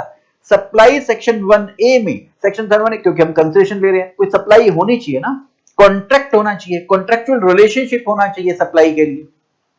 नेक्स्ट, अगला पॉइंट है फूड एंड बेवरेज एम्प्लॉइज को दिए 10% कॉस्ट चार्ज करिए, रिलेटेड पर्सन, वैल्यूएशन का रूल 28 पूछ लिया जी। अब ध्यान रहे, हाँ जी, यहां पर 7(1)A में सप्लाई माना जाएगा, शेड्यूल 1 में नहीं, क्योंकि 10% चार्ज कर रखा है ना, सप्लाई है, लेकिन इसकी वैल्यू ये शेड्यूल 1 में नहीं, 7(1) में सप्लाई है, वैल्यू हम रूल 28 में निकालेंगे, ओपन मार्केट वैल्यू, तो इसकी फुल प्राइस निकाल लेंगे। आंसर दे ही रखा, हमने कराया भी था आपको। नेक्स्ट पॉइंट, हाँ जी, यहां पर 10 मोबाइल फोन परचेज करे थे और वो हमने अपने एम्प्लॉयज को दे दिए, कि वो फिर हुआ क्या, उसी ही मंथ के एंड में हमने उनको मोबाइल को बेच दिया अपने एम्प्लॉयज को, और उनसे रिकवर करे हैं सिर्फ 20,000 रुपए, प्राइस थी 1,20,000। अब यहां पर दो चीजें हैं, सी इंस्टीट्यूट ने भी कहा कि आप दोनों तरीके से कर सकते हैं। ध्यान रहे, आईटीसी का चैप्टर भी यूज हो रहा है, और अगर इसे हम इनपुट माने तो सप्लाई का चैप्टर और वैल्यूएशन का चैप्टर, और अगर हम इसे कैपिटल गुड्स माने मोबाइल को तो सेक्शन 18(6). सेक्शन 18(6) क्या था, अगर आप कैपिटल गुड्स यूज करके बेचते हैं, हाँ जी, जो मोबाइल परचेज करे थे यूज करके 1 महीने बाद अपने एम्प्लॉयज को भेज दिए, 18(6) क्या बोलता था, हेलो 18(6) पर क्वार्टर 5% रिवर्स करने वाला जी, तो वो 18(6) के हिसाब से भी ट्रीटमेंट करके दिखा सकते हो। लेकिन सी इंस्टीट्यूट ने बोला कि हम मान रहे हैं ये इनपुट है, इसे आप कैपिटल गुड्स भी मान सकते हैं, हम मान रहे हैं इनपुट है। अगर इसको इनपुट माना तो फिर भाई कंसीडरेशन चार्ज किया है, 7(1) में सप्लाई है, लेकिन वैल्यू कहां निकालोगे, रूल 28 में ओपन मार्केट वैल्यू लेनी है, 1,20,000 पे जीएसटी लगा दो। नेक्स्ट, म्युनिसिपैलिटी को आपने किराए पे ले रखी है बिल्डिंग, रिवर्स चार्ज में जीएसटी देना होगा। गवर्नमेंट या लोकल अथॉरिटी अगर आपको बिल्डिंग किराए पर देती है, आप जीएसटी में रजिस्टर्ड पर्सन को अगर बिल्डिंग किराए पे दी गई गवर्नमेंट के द्वारा या लोकल अथॉरिटी के द्वारा, रिवर्स चार्ज में जीएसटी है। होल टाइम डायरेक्टर को सैलरी मिली है, शेड्यूल 3 में सप्लाई नहीं है, लेकिन जो सिटिंग फी है इसमें रिवर्स चार्ज वाला पॉइंट आएगा, रिवर्स चार्ज वाला पॉइंट आएगा। अब जहां जहां रिवर्स चार्ज वाला है, एक तो कैश लेजर से पे करना और क्रेडिट भी लेना, कैश लेजर से पे भी करना और क्रेडिट भी लेना, तो देखेंगे यहां पर ये मोबाइल फोन वाला, एक तो ये ट्रीटमेंट होगी सीधा सीधा इनपुट मानो, वाला इसे आप इनपुट मानो तो ये इसकी ये ओपन मार्केट 1,20,000 उस पर जीएसटी दे दो। अगर इसे आप इनपुट ना मानो तो मैंने नीचे आपको कराया ही था, 18(6) में हायर अप टू जीएसटी और ट्रांजैक्शन वैल्यू, या फिर 5% पर क्वार्टर के हिसाब से लेस करो, दोनों में से जो ये वाला अमाउंट आएगा, ये हायर वाला वो वाला अमाउंट आपको देना पड़ेगा, जीएसटी देना पड़ेगा। ठीक है जी, तो ये हमने आपको कराया था। और देखेंगे जो रिवर्स चार्ज वाला है, पहले आप कैश लेजर से दो और यही अमाउंट आप क्रेडिट भी लेंगे, आईटीसी में भी लेंगे। ठीक है, अगर आप देखें एनालिसिस में, मैंने बहुत अच्छे तरीके से नीचे ये लिख के दिए हैं। देखो, रिवर्स चार्ज में रेंट पेड टू गवर्नमेंट या municipality, sitting fee of director, whole time director को सैलरी दी, उस पे जीएसटी नहीं है, वो सैलरी शेड्यूल 3 में आता, लेकिन सिटिंग फी थी तो उस पे रिवर्स चार्ज है। और ये आप पे करेंगे रिवर्स चार्ज से, और फिर कैश लेजर, देखो मैंने यहां क्या लिखा है, अगर इनवर्ड सप्लाई है तो कैश लेजर से पे भी करो, आईटीसी भी लो। अगर आपने क्वेश्चन किए हैं और इस एनालिसिस को पढ़ लो तो पॉइंट्स क्लिक हो जाएंगे। एग्जाम से पहले आप ये पढ़ लो कि हाँ, अगर आपको लगता है कि हमें कुछ और ऐड करना चाहिए, ऐड कर लो, यहां पे स्पेस दे रखा। नहीं तो ये क्वेश्चंस करके जाएं, कम से कम पहले क्वेश्चन के पॉइंट्स बताओ कि कौन कौन से पूछे जाते हैं, तो वो ढूंढने हैं, अच्छा ये वाले पॉइंट दिए हैं कि नहीं दिए। तो मैंने आपको ये भी दिखा दिया, पहला क्वेश्चन आपको बता दिया कि कहां कहां से कैसे कैसे पूछा गया है। अब आप एस्टिमेट करके बताएं वीडियो के नीचे, May 22 में क्या मैं आपको वीडियो बना के दूं, कैसा क्वेश्चन आएगा, आ सकता है, या ड्राफ्ट करके दूं सैंपल कि हम उनकी भी प्रैक्टिस कर लें, या आप बताएं कौन कौन से चैप्टर से मिलकर क्वेश्चन आना चाहिए, आप मेरे को वीडियो में बताना। अब हम आते हैं क्वेश्चन 1 के बाद क्वेश्चन नंबर 2 पर। क्वेश्चन नंबर 2 पर, हाँ जी, क्वेश्चन नंबर 2 हमने इसे बोला था 3 पार्ट हो सकते हैं या ए और बी पार्ट हो सकता है।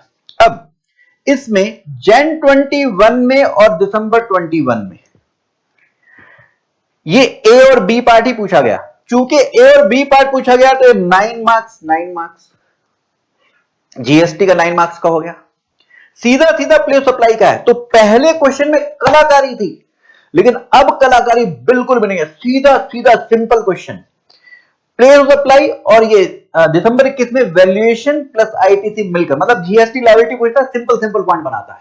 अब मैं आपको दिखाता हूं, पहले आप Jan 21 का दिखाएं। देखिए Jan 21 का ये तो आंसर था पहले का। सेकंड है सीधा सीधा कुछ पॉइंट बताए हैं, आर्किटेक्ट ने सर्विस दी है, चार्टर्ड अकाउंटेंट ने सर्विस दी है, ये इंपोर्ट किया है, तो इनके लिए प्लेस सप्लाई बताएं, सीधा सीधा प्लेस सप्लाई बताना है, सिंपल सिंपल सिंपल। अच्छा, अब Jan 21 का मैंने आपको दिखा दिया, अब मैं आपको दिसंबर 21 वाला दिखाऊं, जो अभी आपका लेटेस्ट पेपर आया 9 मार्क्स का। बड़ा लाजवाब क्वेश्चन है, और ये लाजवाब क्वेश्चन मैं आपको बता दूं, मैंने जो लास्ट टाइम इंपॉर्टेंट क्वेश्चन दे रखे हैं उसमें ये क्वेश्चन दे रखा था। इसमें उस क्वेश्चन में सिर्फ एक ही पॉइंट को इसने चेंज किया, बाकी सेम क्वेश्चन बनाकर दे दिया है। ये क्वेश्चन नवंबर 21 की आरटीपी में भी था, ये नवंबर 19 की आरटीपी में भी था, और ये आपकी इंपॉर्टेंट क्वेश्चन वाली जो आपको फाइल दे रखी है उसमें भी था। ये मेनली वैल्यू ऑफ सप्लाई से रिलेटेड है। अब मैं इसको दिखाता हूं आपको, मैंने कैसा क्वेश्चन कराया हुआ है। इसमें एक पॉइंट में चेंज किया है जो एक्सपोर्ट वाला पॉइंट है, अदरवाइज सेम सेम है। जरा मैं दिखाता हूं मैंने आपको क्वेश्चन कैसा कराया हुआ है, देखेंगे। हाँ जी एक बार मैं आपको पॉइंट याद दिला दूं, दो सप्लाई जीरोडेट सप्लाई होती है, एक एक्सपोर्ट और एससीएल सप्लाई। आप ये दो तरीके से कर सकते हैं, आईजीएसटी पे करके, फिर आप एक्सपोर्ट करेंगे, फिर आप आईजीएसटी का रिफंड क्लेम कर लेंगे। आईजीएसटी बिना पे किए हुए, इसके लिए आपको बॉन्ड या लेटर ऑफ अंडरटेकिंग फाइल करनी पड़ती है। जो ये वाला क्वेश्चन आपने यहां से किया हुआ है अपने क्वेश्चन बैंक से या इंपोर्टेंट क्वेश्चन से, इसमें अंडर बॉन्ड एक्सपोर्ट है, लेकिन हमारे इस क्वेश्चन में जो पॉइंट दे रखा है उसने बोला एक्सपोर्ट हमने आईजीएसटी पे करके किया, बस आईजीएसटी निकालना बस उसमें से। अच्छा, और सुने, ये कंपनी क्या करती है, ये इसमें क्वेश्चन था अलिफ्ट के नाम से, जो नवंबर 19 की आरटीपी थी, और नवंबर 21 में आरटीपी में नाम शायद कुछ अलग है। अलिफ्ट ये गुड्स भी बेचता है और ये सर्विस भी देता है। गुड्स को ये इंडिया में बेचता है, एक्सपोर्ट भी करता है। गुड्स को इंडिया में विद इन सेम स्टेट भी सेल करता है, इंट्रा स्टेट और इंटर स्टेट भी करता है। इंटर स्टेट सेल करने के लिए इसने एजेंट अपॉइंट कर रखा है, गुड़गांव और नोएडा में इसने, एक्सेट्रा। तो इसके लिए पॉइंट है एजेंट के लिए, जरा देखें। और एजेंट के लिए आपको ध्यान आना चाहिए रूल 29। हाँ जी, अलिफ्ट के दो एजेंट हैं इस क्वेश्चन में, जो आपको दिसंबर 21 का लेटेस्ट पेपर, इसमें भी दो एजेंट बना रखे हैं। और ये जो दो एजेंट है, ये क्या करते हैं, अब इनको आपने देख लेना, आप दिल्ली के हैं, पंजाब में देगा interstate, Delhi Haryana interstate, goods इनके थ्रू बेच रहे हैं, तो रूल 29 में वैल्यू निकलेगी। रूल 29 कहता ओपन मार्केट वैल्यू, या ये एजेंट आगे जितने में बेच रहे हैं उस प्राइस का 90% वैल्यू जो प्रिंसिपल ने एजेंट को दिया, ये वाली सप्लाई शेड्यूल 1 में है, इस वैल्यू को निकालने की बात कर रहा है। तो इस क्वेश्चन में दिसंबर 21 वाले पेपर में यही सेम पॉइंट है, बस नाम अलग है। तो प्रिंसिपल ने जो एजेंट को दिया शेड्यूल 1 में सप्लाई, अगर एजेंट आगे बेचने के अपना इनवॉइस बनाता है तो ये बना रहे हैं, ये 60 लाख 50 लाख में बेच रहे हैं, तो 110 लाख टोटल में बेचा इन्होंने, एजेंट ने आगे कस्टमर को, तो 110 लाख का 90% करो, ये आपकी वैल्यू आ गई। इस पर जीएसटी निकाल देंगे, आईजीएसटी 5%। दूसरा एक और पॉइंट पूछा हुआ रूल 28 से रिलेटेड, मतलब रिलेटेड पर्सन को सप्लाई करिए, रिलेटेड पर्सन को सप्लाई करिए, और रिलेटेड पर्सन को सप्लाई करिए, इस रिलेटेड पर्सन को अगर आईटीसी नहीं मिलता, ध्यान दीजिए, रिलेटेड पर्सन को सप्लाई करिए, रूल 28 में वैल्यू निकालेंगे, ओपन मार्केट वैल्यू होगी, ओपन मार्केट वैल्यू होगी। लेकिन आपने जितने का भी इनवॉइस में वैल्यू लिख के दिया, हम उसे ही ओपन मार्केट वैल्यू मान लेंगे अगर आपके रिलेटेड पर्सन जैसे आपने माल बेचा उसे अगर 100% आईटीसी मिलता हो। लेकिन इस क्वेश्चन में दिया 100% आईटीसी नहीं मिलता, यही सेम दिसंबर 21 के पेपर में सेम बनाया, बस नाम अलग है, नाम अलग है। तो 100% आईटीसी नहीं मिलता तो हमें वैल्यू क्या ले लेनी है, ओपन मार्केट वैल्यू, फिर हम जो आपकी इनवॉइस वाली वैल्यू है वो नहीं लेंगे, इस पर जीएसटी निकाल देंगे। और फिर इसके बाद एडवांस वाला पॉइंट है, सर्विसेज के एडवांस पर जीएसटी जाता ही है, जो गुड्स का एडवांस है उस पर जीएसटी नहीं जाता। फिर इसके बाद आपने goods with in same state बेचे हैं तो उस पर सीजीएसटी है, जीएसटी। ये एक्सपोर्ट वाला जो पॉइंट है, इसमें आपके क्वेश्चन में उसने क्या किया है, आईजीएसटी पे करके, मतलब यहां आईजीएसटी कैलकुलेट करना पड़ेगा। यहां इस क्वेश्चन में, आरटीपी वाले क्वेश्चन में, ये अंडर बॉन्ड या under LUT, letter of undertaking export थी। और फिर एक सर्विस दी है, सर्विस पे भी आप अपना जीएसटी निकाल देंगे, इंट्रास्टेट। बस जी इतना ही क्वेश्चन था। तो ये था आपका मेनली वैल्यूएशन के चैप्टर से रिलेटेड। रूल 28 की वैल्यू निकालनी पड़ रही है, रूल 29 की वैल्यू निकालनी पड़ रही है, रिलेटेड पर्सन का कांसेप्ट है। तो ये सेम क्वेश्चन था आपका 2A। अच्छा जी, तो मैंने आपको बता दिया दोनों जगह ये 9 मार्क्स का था। तो अब इसके बाद सिर्फ कस्टम वाला ही क्वेश्चन बचता है ना। इस सेकंड में इन 2 अटेम्प्ट में सिर्फ अब कस्टम का क्वेश्चन ही पूछना बनता है, क्योंकि टोटल 14 मार्क्स का होता है ना। अब जरा यहां देखिए, तो ये सिंपल क्वेश्चन थे, ये वाले क्वेश्चन दोनों सिंपल थे, ऑलरेडी पूछा गया क्वेश्चन ही पूछ रहे हैं, प्लेस सप्लाई का सीधा क्वेश्चन। अब जरा मैं नवंबर 20 का दिखाऊं, ये भी बड़ा सीधा सिंपल क्वेश्चन है। पहले क्वेश्चन में कलाकारी है, बाकी क्वेश्चन में कलाकारी नहीं है, देखेंगे। अब हम नवंबर 20 का क्वेश्चन देख रहे हैं, सेकंड। ये तो पहले क्वेश्चन का आंसर हो गया, सेकंड कहां गया, ये सेकंड का ए, रिवर्स चार्ज पे सीधा डीएसए वाली सर्विस दी है, हम पार्टनरशिप फर्म है, इंडिविजुअल डीएसए, अगर इंडिविजुअल है डायरेक्ट सेलिंग एजेंट, वो सर्विस देता है बैंक को तो आरसीएम होता है, इंडिविजुअल नहीं है, पार्टनरशिप फर्म है तो फॉरवर्ड चार्ज होगा। सिक्योरिटी की सर्विस, हाँ जी, अगर ये रजिस्टर्ड पर्सन को दी जा रही है आरसीएम होगा। सिक्योरिटी की सर्विस अनरजिस्टर्ड पर्सन को forward charge. Renting of motor vehicles other than body corporate, other than body partnership हम अदर बॉडी कॉर्पोरेट, किसको दे रहे हैं, बॉडी कॉर्पोरेट को तो रिवर्स चार्ज होता है, रिवर्स चार्ज है। अगला पॉइंट है, लेकिन ये रेंटिंग ऑफ मोटर व्हीकल किसको दिया है, बॉडी कॉर्पोरेट को नहीं, कंपनी को नहीं, फर्म को ही दिया, यहां फॉरवर्ड चार्ज ही होगा। और रिप्रेजेंटेशनल सर्विस ली है लॉ फर्म से, इससे कनेक्टेड है नीचे कि ये पॉइंट देखो क्या दे रखा है, ऑल इन वन ने बिजनेस फरवरी में शुरू किया है।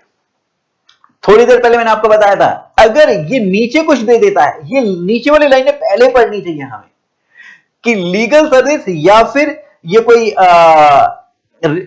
अगर आर्बिट्रेज ट्रिब्यूनल सर्विस छोटी बिजनेस एंटिटी लेती है तो माफ होती है। छोटी बिजनेस एंटिटी का मतलब क्या होता है, जिसकी प्रीवियस ईयर की टर्नओवर रजिस्ट्रेशन लिमिट से कम थी, इसने नया बिजनेस स्टार्ट किया तो प्रीवियस ईयर तो 0 था ना, तो छोटी बिजनेस एंटिटी है, ये वाली सर्विस माफ होगी। ठीक है जी। अब जरा देखते हैं, अब हमारा नवंबर 20 भी हो गया, जन 21 हो गया, अब जुलाई 21 में सीधा कंपोजिशन पे क्वेश्चन है। सिंपल क्वेश्चन है, सिंपल, बिल्कुल सिंपल। कंपोजिशन, अगर मैन्युफैक्चरर है तो जीएसटी बताओ, अगर वो ट्रेडर है तो जीएसटी बताओ। ट्रेडर है तो टैक्सेबल टर्नओवर पे जाता है, मैन्युफैक्चरर है तो टोटल टर्नओवर पे जाता है। सर इसका हमें क्या फायदा, अब आप एस्टिमेट कीजिए कि आपके अटेम्प्ट में सेकंड ए क्वेश्चन कौन सा आना चाहिए, मुझे लिखकर बताएं कि ये क्वेश्चन कैसा आना चाहिए। हाँ जी, जरा ध्यान दीजिए, अब आपके दिमाग के पुर्जे खिलाओ। वैल्यूएशन आईटीसी का चैप्टर से रिलेटेड क्वेश्चन आपके पास आना चाहिए।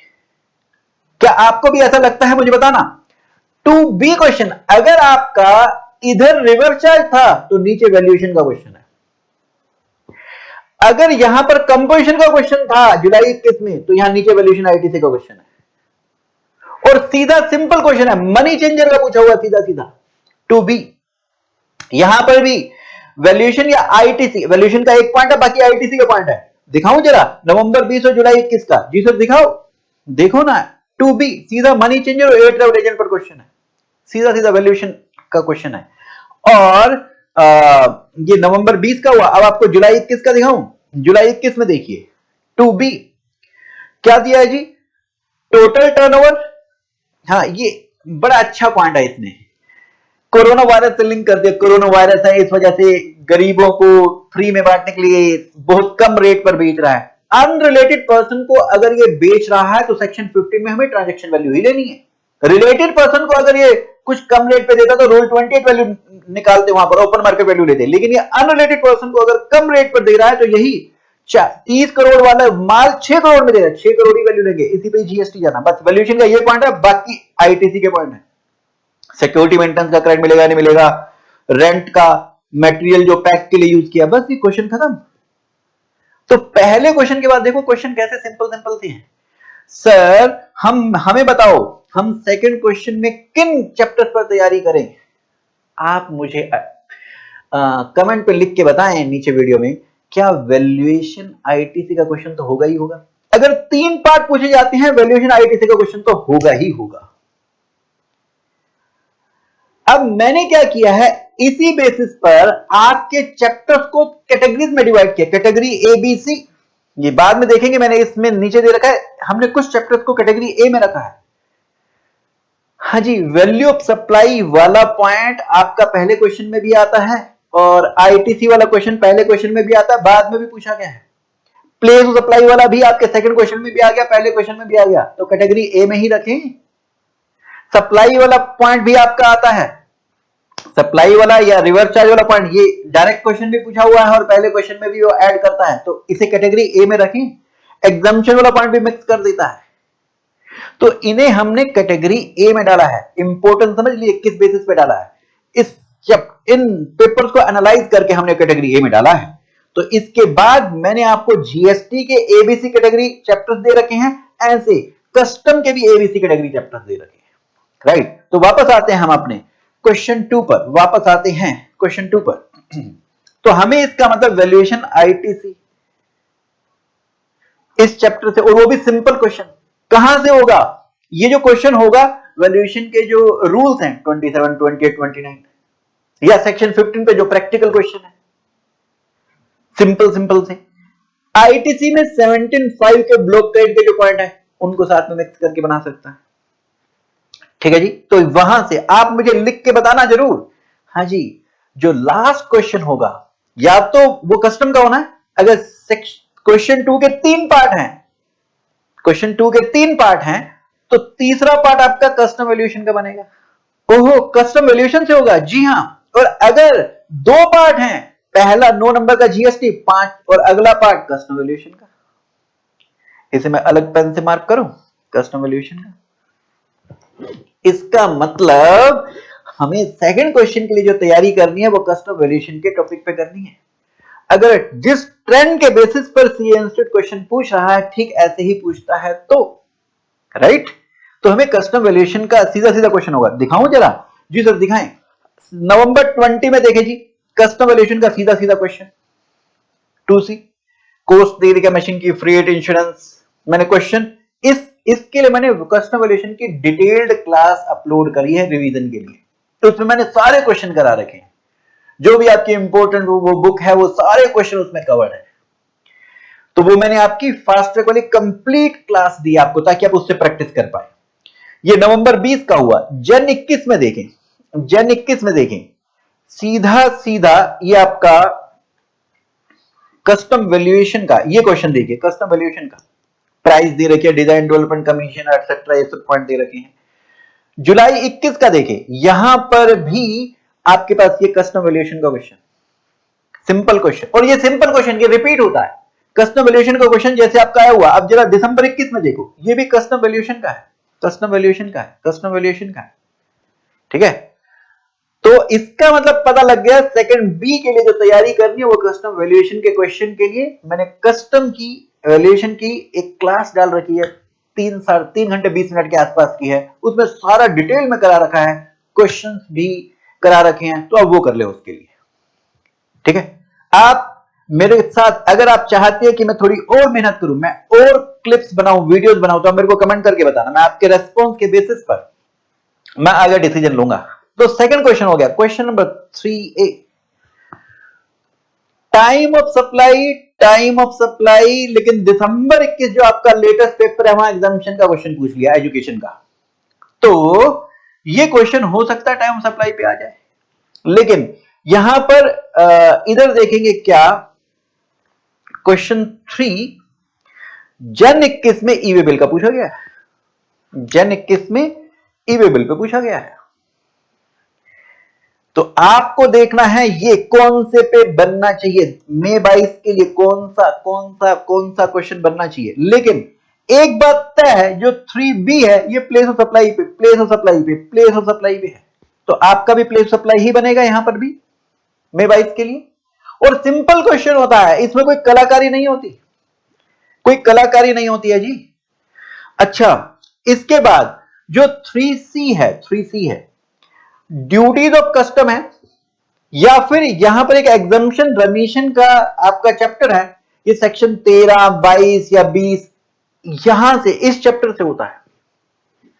अच्छा, अगर यहां पर एग्जम्पशन का चैप्टर है तो फिर नीचे ड्यूटीज ऑफ कस्टम का चैप्टर अलग होगा। ओहो, मतलब ड्यूटीज ऑफ कस्टम के चैप्टर से भी आपके पास क्वेश्चन आता ही आता है, एंड और इसमें भी मैं आपको बता दूं, एंटी डंपिंग ड्यूटी और सेफगार्ड ड्यूटी इसी के पीछे पड़ा हुआ, इन्हीं पे ही प्रैक्टिकल क्वेश्चन डाल देता है, और आपके अटेम्प्ट के लिए इंपॉर्टेंट एंटी डंपिंग ड्यूटी में, सेफगार्ड ड्यूटी में, और एक सीवीडी ऑन सबसे आर्टिकल ड्यूटी में अमेंडमेंट भी हुई है थोड़ी, वो अमेंडमेंट क्लास मैंने अपलोड कर रखे, उसमें आप देखना, तो यहां से आपके पास क्वेश्चन बन सकता है जी। तो ड्यूटीज ऑफ कस्टम में ये दो main duty, anti dumping and safeguard duty, ये आपकी कैटेगरी ए में जानी चाहिए इंपॉर्टेंट के पॉइंट ऑफ व्यू से देखे तो, ठीक है। और ये एग्जाम्पशन रेमिशन वाला जो है चैप्टर 6, इसमें सेक्शन 22, 13, 20 भी है, रीइंपोर्ट का कस्टम की बात कर रहा हूं मैं, यहां पे या तो इधर पूछा हुआ है या नीचे कहीं पूछा हुआ है, ये देखिए एग्जाम्पशन रेमिशन, ये कहीं ना कहीं पूछ ही लेगा एग्जाम्पशन रेमिशन का, एग्जाम्पशन रेमिशन, ये देखो एग्जाम्पशन रेमिशन आ गया, अगर ऊपर नहीं पूछा तो कहीं यहां नीचे पूछा हुआ होगा, तो ये दो चैप्टर भी आपके अच्छे इंपॉर्टेंट बनते हैं, राइट। अच्छा, फिर कस्टम की और बात करें, ड्यूटी ड्रॉबैक का चैप्टर, या तो सेक्शन 75 पे क्वेश्चन बना देगा, नहीं तो इंटरेस्ट पे क्वेश्चन बना देगा, तो आप मुझे बताएं आपके इस क्वेश्चन 3, ये क्वेश्चन 3 कहां से आना चाहिए। अब मैं आपको और क्वेश्चन साथ साथ दिखाऊं, सिंपल क्वेश्चन है, मैंने करा रखे आपको सारे मेरे हिसाब से, अब आप खुद देखना, अब आपको एस्टिमेशन लगाना कहां से आना चाहिए, तो उसी के ऊपर हम प्रिपेयर करें। भाई मैंने जो आपको इंपॉर्टेंट क्वेश्चन की लिस्ट दी है, मैंने चैप्टर वाइज कुछ इंपॉर्टेंट दिया, उतने कर लो सफिशिएंट है, उससे आपके सारे कंसेप्ट क्लियर हो जाएंगे। लेकिन एग्जाम के लिए हमें शोर कुछ ही क्वेश्चन चाहिए, सारे क्वेश्चन थोड़ा करने बैठेंगे उस दिन हमें तो इनके बेसिस पर ही तैयारी करनी है। भाई एक बार तो हमने पढ़ाई हुआ, अगर हमारी ही एस्टिमेशन के हिसाब से क्वेश्चन आ गया तो वारे न्यारे हो गए, नहीं भी आया तो हमने सारा ही, इसलिए मैंने जो आपकी इंपॉर्टेंट क्वेश्चन की लिस्ट बनाई है उसमें लगभग सब आपको ग्रिप कॉन्फिडेंस आ जाएगा कि आने दो पेपर कहीं से आता है, और साथ में आंसर भी दे रखे हैं, वो मैंने सिलेक्टेड क्वेश्चन डाले अपने क्वेश्चन बैंक से, आंसर भी साथ में दे रखे हैं, ठीक है। चलिए बढ़ते हैं आगे, तो एक तो ये प्लेस सप्लाई का बन गया था, टाइम ऑफ सप्लाई का बनता है इंपॉर्टेंट, ड्यूटीज ऑफ कस्टम या एग्जाम्पशन वाला चैप्टर, ठीक है, मतलब इनमें या तो नीचे पूछेगा, इन दोनों चैप्टर से आता ही आता है। अब आते हैं क्वेश्चन नंबर 4 पर, क्वेश्चन नंबर 4 पर, ओहो आईटीसी का क्वेश्चन, आईटीसी का क्वेश्चन, आईटीसी का क्वेश्चन या तो ऊपर पूछा था, हाँ जी, आईटीसी का क्वेश्चन या तो यहां कहीं ऊपर पूछ लेता है, नहीं तो नीचे पूछ लेता है, इसका मतलब आईटीसी का जो चैप्टर है बहुत इंपॉर्टेंट है, ये ब्लॉक क्रेडिट पे कभी आईएसडी पर पूछा हुआ है। हाँ जी, ब्लॉक क्रेडिट पे या आईएसडी पे। फिर ये रजिस्ट्रेशन का क्वेश्चन पूछा हुआ है दिसंबर 21 में, जो इस अटेम्प्ट में आपके पास पूछा गया वो रूल 1895 सीधा सिंपल क्वेश्चन था इन्वर्टेड ड्यूटी का। देखना चाहें तो देखिए जरा, ये आपका कस्टम का 13 और 22 पर सिंपल क्वेश्चन था कि ये कुछ पिल्फर हो गया, बताओ इसकी क्या ट्रीटमेंट होगी, या डैमेज हो गए इसकी क्या ट्रीटमेंट होगी। सेक्शन 13 और 22 को ही तो एक्सप्लेन करना है। और कभी कभी सेक्शन 22 में प्रैक्टिकल क्वेश्चन पूछा हुआ है, मैंने वो प्रैक्टिकल क्वेश्चन आपके इंपोर्टेंट क्वेश्चन में डाल रखा है कि वही आ सकता है सीधा सीधा। ये रूल 1895 इन्वर्टेड ड्यूटी पे क्वेश्चन ऑफ 4th है, राइट सर। तो हमारे पास कौन सा क्वेश्चन आएगा? हाँ जी देखो, रजिस्ट्रेशन का चैप्टर या तो जुलाई 21 में यहां पूछा है या दिसंबर 21 में इधर पूछ लिया उसने, ऊपर नहीं पूछा। और रजिस्ट्रेशन में भी ज्यादा आगे नहीं भाग रहा, सेक्शन 22, 23, 24 इन्हीं से ही पूछ रहा है, बताओ रजिस्ट्रेशन कराना बनता है कि नहीं बनता। अगर मैं आपको दिखाऊं दिसंबर 21 का पेपर देखेंगे, 4th बी कमेंट की रजिस्ट्रेशन कराना कि नहीं कराना। हाँ जी, आप एक्सपोर्ट कर रहे हैं तो आप इंटरसेट सप्लाई करते हैं जी। सेक्शन 24 कहता है इंटरसेट सप्लाई करते हैं तो रजिस्ट्रेशन कराना जरूरी होता है। आप एग्जाम गुड्स की सप्लाई कर रहे हैं, लेकिन एक वैसे तो एग्जाम गुड्स की सप्लाई 47 लाख की, लेकिन ओल्ड जनरेटर भेज दिया जी टैक्सेबल वाला, तो अब आप बताओ रजिस्ट्रेशन कराना कि नहीं कराना। हाँ जी, आपका राजस्थान में रजिस्ट्रेशन ऑलरेडी है, लेकिन हरियाणा में स्टार्ट कर रहे हो, और ये रजिस्ट्रेशन जो आपने लिया था बिना थ्रेशोल्ड लिमिट, मतलब वॉलंटरी रजिस्ट्रेशन ले रखा है, वॉलंटरी रजिस्ट्रेशन ले रखा है, लेकिन अब हरियाणा में अब आप 5 लाख की टर्नओवर कर रहे हैं, टोटल टर्नओवर अभी भी 40 लाख से कम है।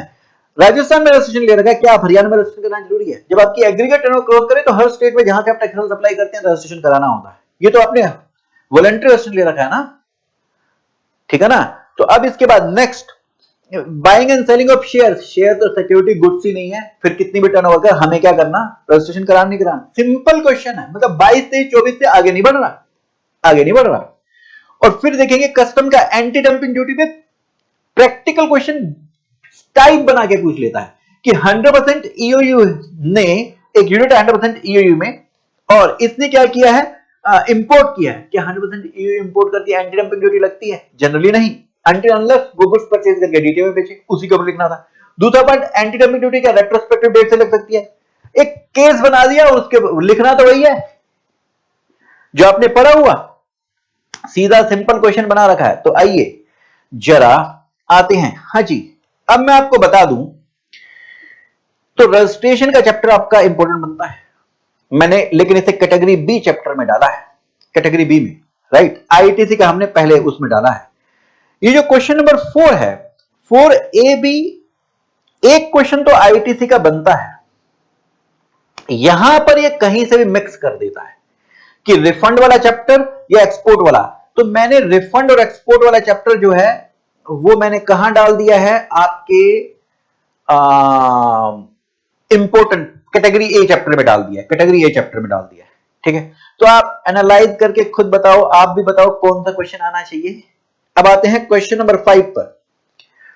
ये क्वेश्चन 5 का ए जनरली अमेंडमेंट से रिलेटेड होता है।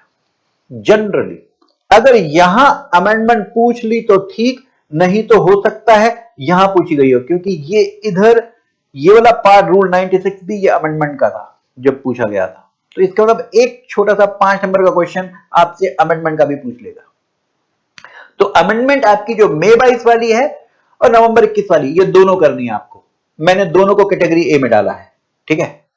तो उसकी क्लास आपके पास है यूट्यूब पर, तो ये अमेंडमेंट से रिलेटेड होगा। 5th बी डिमांड रिकवरी के चैप्टर से रिलेटेड, और ये भी 73, 74, 75, 79 तक ही भग रहा है, ठीक है। तो ये डिमांड, तो यहां पर भी एक डिमांड रिकवरी का आना चाहिए। हाँ जी, डिमांड रिकवरी का आना चाहिए जी। अब इसके बाद 5th सी अगेन कस्टम है, ड्यूटी ड्रॉबैक और बैगेज, ये मैंने कैटेगरी ए चैप्टर में डाल रखे हैं। इस पिछले अटेम्प्ट में आपके पास बैगेज का क्वेश्चन आ गया, ड्यूटी ड्रॉबैक से आ जाए इस बार आपके पास, या एफटीपी का क्वेश्चन बनाएं, बताओ। या तो एफटीपी का क्वेश्चन बनवा लो या ड्यूटी ड्रॉबैक वाले चैप्टर से बनवा लो जी, ठीक है। यहां पे राइट। अब इसके बाद क्वेश्चन नंबर 6, जनरली ये थ्योरी का क्वेश्चन होता है, जनरली ये थ्योरी का क्वेश्चन हो सकता है। थ्योरी का क्वेश्चन होता है, लेकिन जन 21 में ये प्रैक्टिकल क्वेश्चन पूछा गया था। सीधे, लेकिन सिंपल क्वेश्चन थे ये, सीधे सीधे। पहले क्वेश्चन के बाद अगर मैं आपको एग्जांपल दिखा रहा हूं तो सीधा सीधा क्या है, सिंपल क्वेश्चन है, सिंपल क्वेश्चन है जी, ठीक है। और यहां पर जो आपका लास्ट क्वेश्चन है, देखो ड्यूटी ड्रॉबैक ऊपर पूछ लिया तो ठीक, नहीं तो नीचे पूछेगा। ड्यूटी ड्रॉबैक का क्वेश्चन पूछना उसने, ड्यूटी ड्रॉबैक का चैप्टर इंपॉर्टेंट बनता है, इसलिए मैंने उसे कैटेगरी ए में डाला है। ये इस वाले अटेम्प्ट में आपके जन 21 में ये क्वेश्चन 6 के तीनों पार्ट प्रैक्टिकल पूछे गए थे। एक टीडीएस टीसीएस से रिलेटेड था, एक मैंने हालांकि कैटेगरी ए में डाला हुआ है TDS TCS payment of tax को, क्योंकि उसमें आईटीसी का भी यूटिलाइजेशन का पॉइंट आता है, ठीक है। हाँ जी, ये समझ लीजिए डिमांड रिकवरी का चैप्टर और अपील्स का चैप्टर, या इन डिमांड रिकवरी, अपील और ऑफेंस एंड पेनल्टीज, ये तीन चैप्टर मैंने कैटेगरी ए में डाले, क्योंकि या कैटेगरी बी में डाले हैं शायद, तो उसमें इनमें क्वेश्चन बनता ही बनता है। ये यहां लास्ट के 5वें या 6ठे क्वेश्चन में पूछ रखा होता है। तो आप मेरे को कमेंट्स में बताएं कि पहले से 6ठे क्वेश्चन तक आपको क्या लगता है किन कंसेप्ट में मिक्स होकर क्वेश्चन आएगा, क्योंकि मैं भी अपना दिमाग लगाऊंगा, आप भी अपना इनपुट दो, उसके बेसिस पे फिर हम क्वेश्चन आपको इंपोर्टेंट कहोगे तो पेपर बनाकर देंगे कि ये देखो ये वाले क्वेश्चन करिए। उससे क्या होगा, उससे यही होने वाला है कि आपको एक अंदाजा होगा कि ये ऐसे ऐसे क्वेश्चन आ सकते हैं। अगर उसी में से इंपॉर्टेंट क्वेश्चन फंस गए एज इट इज, भाई इंपॉर्टेंट क्वेश्चन का वो तो दे ही थी मैंने आपको, फाइल तो दे ही थी, उन्हीं में से मैं सेलेक्ट करूंगा या कुछ मैं क्वेश्चन ड्राफ्ट करूंगा। अगर आप भी मेरे साथ एफर्ट्स करना चाहते हैं तो मेरे को कमेंट में नीचे लिख कर बताएं क्वेश्चन 1 to 6 कहां से आपको लगता है आते बनते हैं, राइट। नीचे मैंने आपको जैसा बताया, मैंने कैटेगरी ए में चैप्टर्स डाले हैं, जीएसटी में, या मेरी बुक के हैं नाम तो वही सेम है, ये मेरी बुक के चैप्टर नंबर्स हैं, और मैंने अमेंडमेंट जो है इसे कैटेगरी ए में डाला है, जीएसटी में भी और कस्टम में भी। फिर ये कैटेगरी बी में डाले हैं मैंने ये वाले चैप्टर्स। अब इनमें जो ये जो 3 चैप्टर हैं, यहां से क्वेश्चन आपके पास आ ही रहा है, यहां से आपके पास क्वेश्चन आ ही रहा है, ठीक है। तो यहां से 2 क्वेश्चन तो मिनिमम आपके बन ही रहे हैं, 3 भी बन सकते हैं, राइट। ई लेवल पे भी क्वेश्चन बन सकता है। फिर इसके बाद कैटेगरी सी में डाले हैं जहां से यदा कदा आ रहे हैं। तो इसका मतलब हम एग्जाम के लिए जब तैयारी करें पेपर से पहले वाले दिन, उस दिन ध्यान दे अमेंडमेंट अच्छे से करनी, ये वाले चैप्टर्स अच्छे से करने। अगर वो रिवीजन हमारे पास टाइम शॉर्ट रहता है, नहीं हो पा रहा है, तो रिवीजन मैंने क्लास अपलोड करी है 16 घंटे में जीएसटी रिवाइज, आपने देख रखा होगा तो फटाफट हो जाएगा। उसमें क्वेश्चन भी पहले तो 5-6 चैप्टर के साथ तो मैंने क्वेश्चन भी करा रखे हैं, तो क्वेश्चन तो फिर आपको थोड़ा ना देखने होंगे, तो वो उससे आपका 1 डे रिवीजन कंप्लीट हो सकता है। 1 डे रिवीजन आप उसकी हेल्प ले सकते हैं, उनकी हेल्प ले सकते हैं। तो इन चैप्टर्स में हम फिर समय कम लगाएं, बाद में इनमें सिर्फ इंपॉर्टेंट क्वेश्चन ही देख ले। अगर हमारे पास लास्ट डे वाले दिन ये वाले चैप्टर्स नहीं उठाए जा रहे हैं तो इनके इंपॉर्टेंट या अमेंडमेंट वाले क्वेश्चन ही देख ले जी, अगर टाइम शॉर्ट है तो। और ऐसे ही मैंने कस्टम और एफटीपी में भी ये आपको यहां से क्वेश्चन बन ही रहा है, ड्यूटीज ऑफ कस्टम से। पिछली बार बैगेज का आ गया तो शायद इस बार बैगेज का ना है, ड्यूटी ड्रॉबैक पे, आपका वैल्यूएशन पर, और यदा कदा यहां फॉरेन ट्रेड पॉलिसी का एक क्वेश्चन डायरेक्टली एक बार पूछा, फिर 2-3 अटेम्प्ट नहीं पूछा, हो सकता है इस बार आ जाए, ठीक है। और कैटेगरी सी में चैप्टर्स बताए मैंने आपको, राइट, इनके हम इंपॉर्टेंट क्वेश्चन ही देख ले सिर्फ। तो यहां मेरे हिसाब से एनालिसिस खत्म होता है। तो आप मुझे मेरी भी हेल्प करेंगे, अपनी भी हेल्प करेंगे, अगर आप मुझे लिख कर बताएंगे कि कौन कौन से चैप्टर से आपको लगता है इंपॉर्टेंट बनता है। और अगर आप कोई और मेरी तरफ से इनपुट चाहते हैं तो आप मुझे बताएंगे, मैं आपके लिए फिर वो तैयारी करके आऊंगा, ठीक है। रिवीजन क्लासेस अपलोड हो गई हैं या एक आधी रह गई होगी तो अपलोड हो जाएगी, ठीक है। और आपके पास मेरा फोन नंबर है, कोई क्वेरी हो आप मेरे को व्हाट्सएप कर सकते हैं। Thank you. हम उम्मीद करते हैं, हम ऐसी भगवान से प्रार्थना करते हैं आप अच्छे मार्क्स से पास हो, और मुझे कॉल करना, मैसेज करना, कोई क्वेरी है तो तब भी फोन कर सकते हैं। Thank you, bye bye. All the best for exam.